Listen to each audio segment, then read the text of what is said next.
Pennsylvania House expands non-discrimination law to include LGBTQ+ protections. And, I would answer that in this way. I think Pennsylvania should ask themselves a simple question. Do we believe that folks should be fired from their job or lose an apartment or otherwise be treated unfairly simply because of who they love, how they identify? I think most Pennsylvanians would emphatically say no, would say that every single person in our Commonwealth deserves to be treated with dignity and respect. And the Fairness Act is about doing just that. This bill is as simple as it is substantive. This is about adding a couple of words to the Human Relations Act to say that every Pennsylvanian, no matter who they are, who they love, that they are going to be protected in Pennsylvania and that they're going to be treated with dignity and respect. And should they face discrimination, that they, like every other Pennsylvanian, can go to the Human Relations Commission and file a claim. And it's a simple thing. After a 2-decade effort, a bill that would add sexuality and gender identity to Pennsylvania's non-discrimination law passed the House of Representatives on Tuesday, a milestone hailed by LGBTQ+ advocates. House Bill 300 passed on a 102-98 margin, with all but 2 Republicans voting against and all but 1 Democrat in favor. The measure now heads to the GOP-controlled Senate, with some proponents expressing optimism that the bill could clear that chamber as well. Governor Josh Shapiro has voiced support for the bill. HB 300 amends the Pennsylvania Human Relations Act, which governs the Pennsylvania Human Relations Commission, the body that investigates and adjudicates complaints of discrimination in housing, employment, and public service. The commission can levy fines and refer cases to court for further resolution.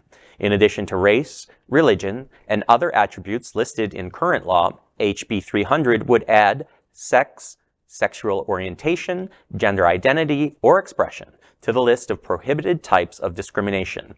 But supporters of HB 300 have said that regulatory rulings and court precedents are not the same as actual law, and that many members of the public are surprised to learn that discrimination against LGBTQ+ individuals remains legal under the PHRA. Of course, I love to say this. The Commonwealth is my home state, and I'm very proud to be from there, and I always like to see progress being made in Pennsylvania. But to Representative Frank Burns from Johnstown, I know that it's a tough district. You've got part of your constituency that's leaning pretty far left, part of your constituency that's leaning pretty far right. I know you want that re-election, but you're a Democrat. You're a leader. You need to lead.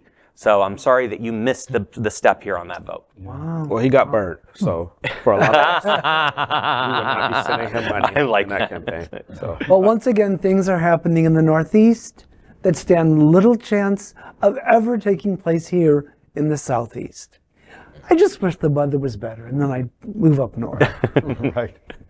It is good news, though. I mean, you're right. But it's what is so tough for us in this moment is the dichotomy of the way things are taking place. I mean, it's just like night and day. So it's a whiplash effect because, you think, okay, this is great, but there are so many things that are the opposite of this.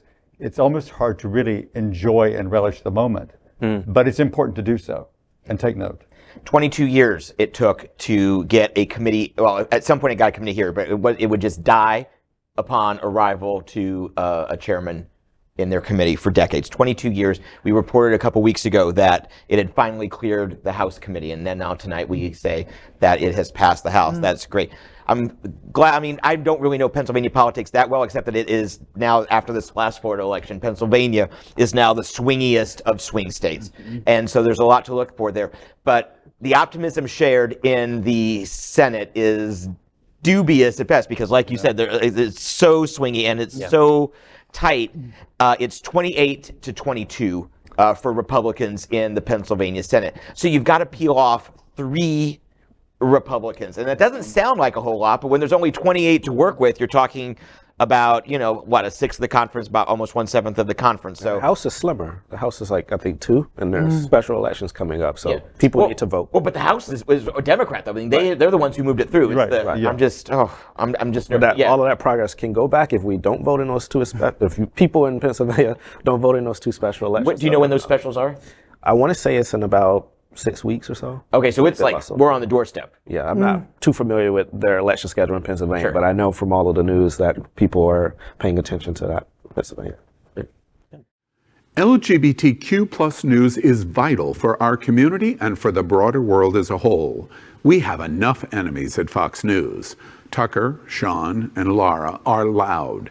We need passionate allies. Happening Out Television Network, Queer News Tonight, and It's Happening Out are literally out of the closet and into the headlines.